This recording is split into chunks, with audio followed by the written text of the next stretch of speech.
Okay, gents, today we are going to detail strip my Glock 43.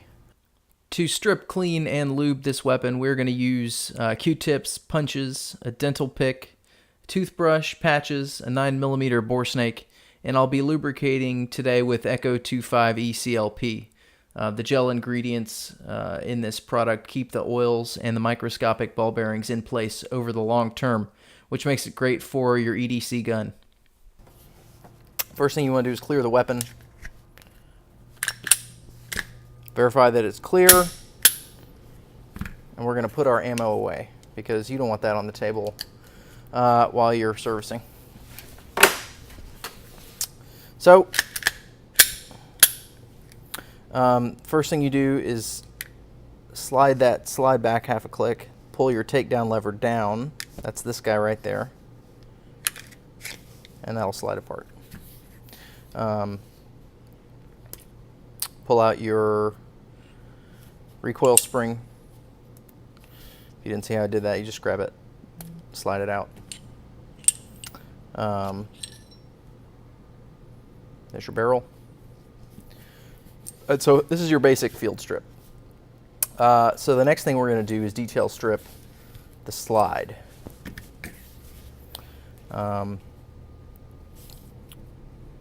So this is where you're going to need your little punch.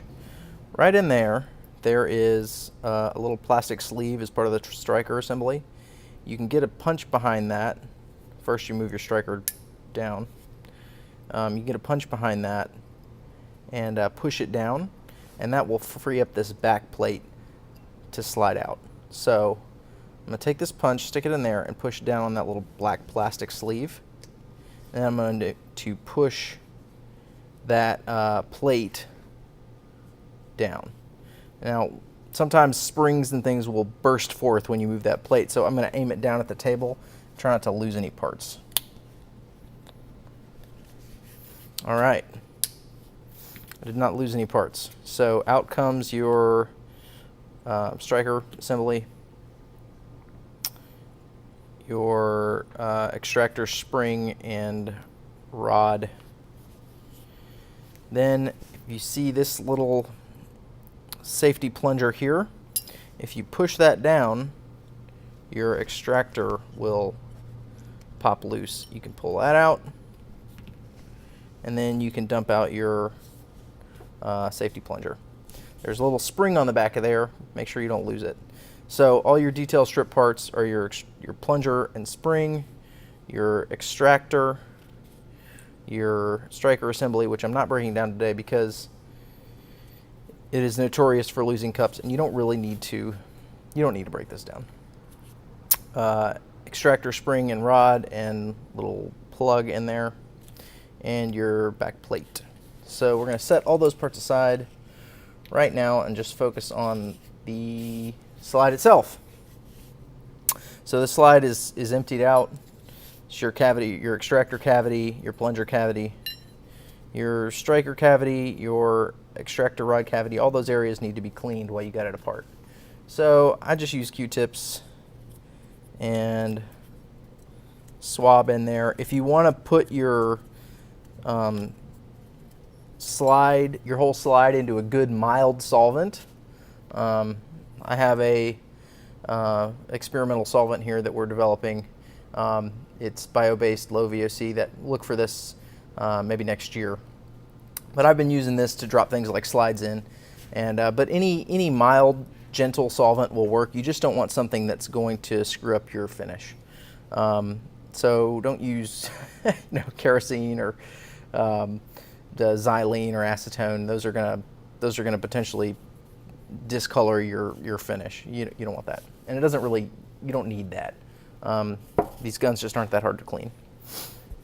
So anyway, while I've got it stripped down, I'm just cleaning out all these spots by swabbing with a Q-tip. It doesn't really take that much. Glocks are easy to clean.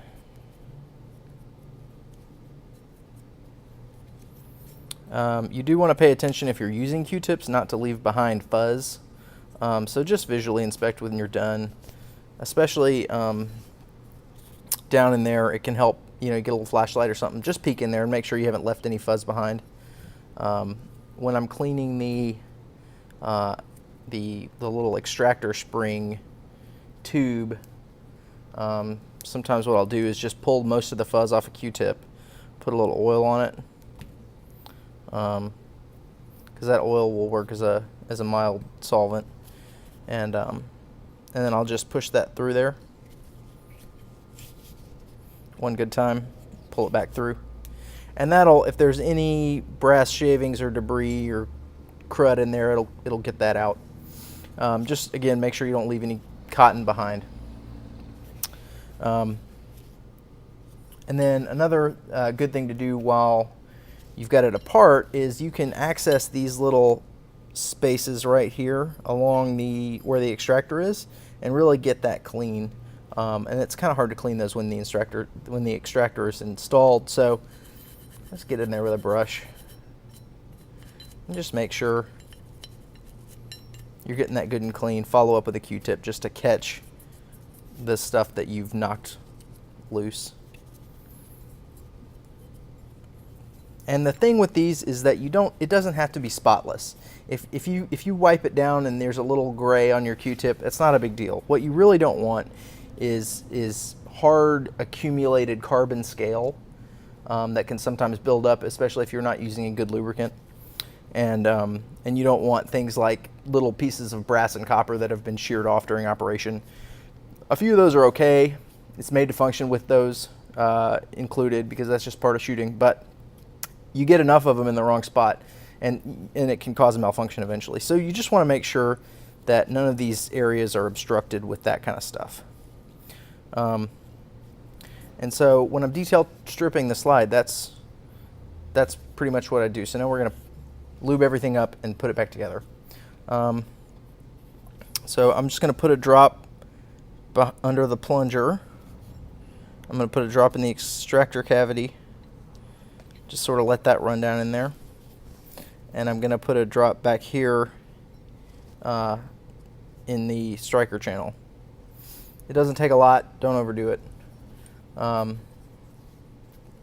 would oil these up, but they're already well oiled. But really, just put a little oil on your fingers, rub it around, and that is more than sufficient. So, well, first we need the safety plunger. These are directional. You just got to make sure it's oriented correctly so it fits the shape of the hole, and that'll go in there. When you have that, you can put your extractor back in. Then your extractor spring and rod, and make sure that little black thing on the end of the spring is still there, hasn't fallen out. Then put in your striker, and we're ready to stick the back plate on. So when you're sticking this back plate on, you can kind of get it started in those grooves back there, and then you're going to help it clear the striker first. So now it's over the striker because I pushed the striker down, I pushed it over. And then you need it to clear the extractor spring. So you push that down. And just make sure that snaps. You get a good audible snap when that's doing right. And if that's not snapped in there, these things can come out and all the guts of your slide will pop out. I've had that happen to me before. So you just make sure it's really snapped in there. So that was our slide, and we'll leave that taken apart for now. And now let's get to breaking this frame down. Ordinarily I'd take off the light, but I don't know. I think it's okay to leave it on. So let's just get into it. First part's hard part is getting this trigger pin out. Don't bang on it with a hammer. It's a finesse technique, and you got to get the grooves in the pin to clear the slide release. So the slide release bar goes down and around that pin, and locks into a little groove on the pin, and so you got to get it lined up just so to get that pin to slip out of there. That's a feature to keep this thing from falling apart while you're shooting it. So we'll just get busy. The way to do this is to put a little pressure on the pin with a punch or something, and then kind of work the slide release until you can get it to give up. So it takes a little while. Yeah, okay. So that's the trick. The trick is to have the trigger pushed forward and then apply some pressure on the top of the slide release bar right inside the frame there, just forward of the locking block. So push down on that, have your trigger pulled forward, and that should help you push that pin out without having to resort to beating it to death with a hammer, probably breaking your gun. Okay, second step. Let's take out this little pin that holds in your little fire control parts here. That's a much easier pin to remove. So next we're going to pull out the locking block. Pop straight out the top. Then your slide release will come out. And then everything else should just pull out of there. Yep. So your trigger shoe, trigger bar, and all your fire control stuff up here. This will come apart. I'll try to get a close-up shot of that coming apart and going back together. But if you just sort of twist it out of there, like so, it pops out. And then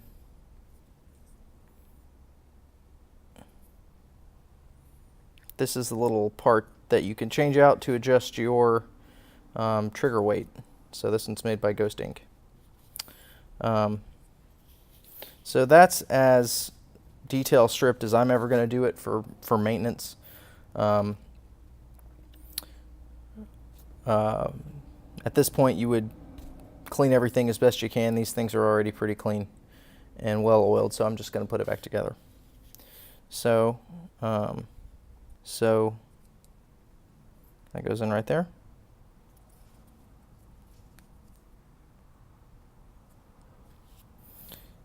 And then you have to hook this little tab right here under this little tab right here to get it to go together. So it's kind of tricky to get everything in the right spot, but there's some springs in there that let everything move around, and so that makes it easier. So hopefully I can get a close-up shot of that for you guys. But that's back together. So we're going to pop that whole thing back into the frame.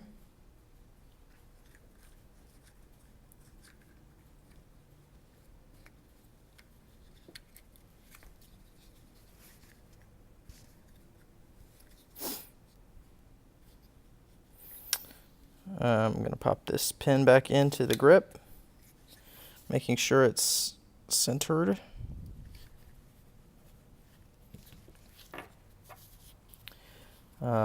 Then your slide release goes back in.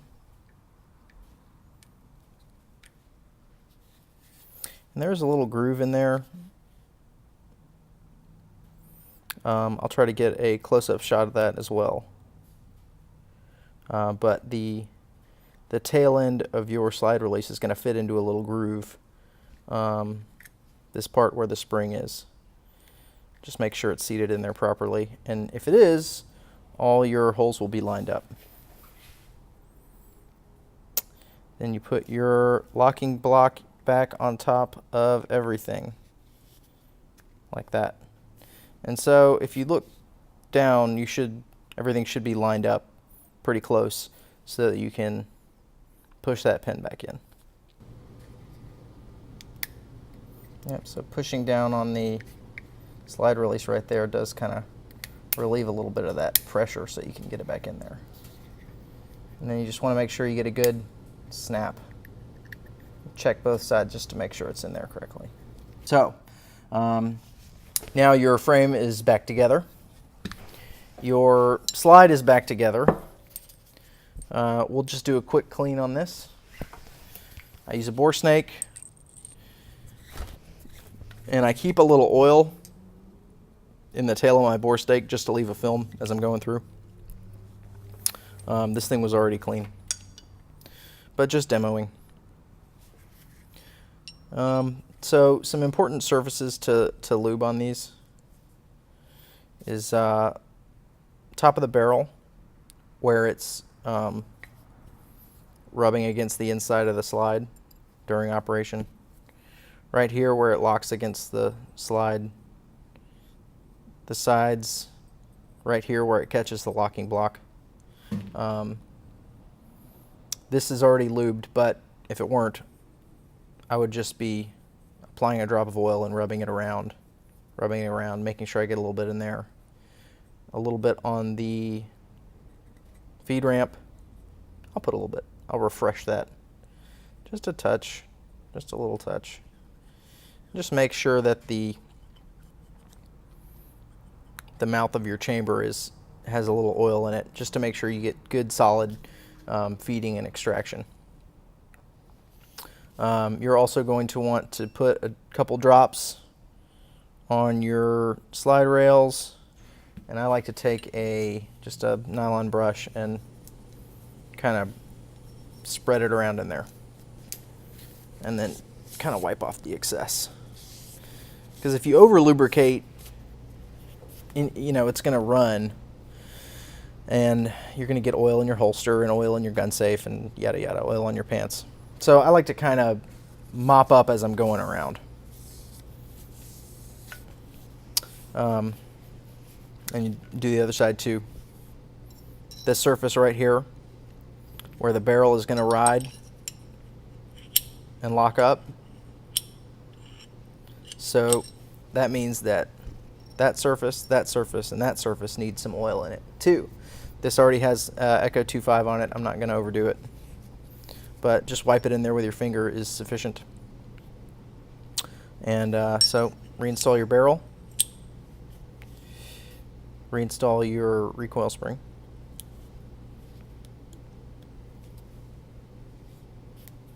and your slide is back together. And then final reassembly is match up these tabs with the back of the rails in the slide. Gently slide it on. Now, if it's not going to go together well if your recoil spring isn't centered, so before you throw it together, just take a peek at it, look down, and just make sure that your spring is centered on your slide and centered on your barrel, so that everything will slide together easily and won't get stuck. Nice and clean, ready to go again. That's the Glock 43. Thanks for watching.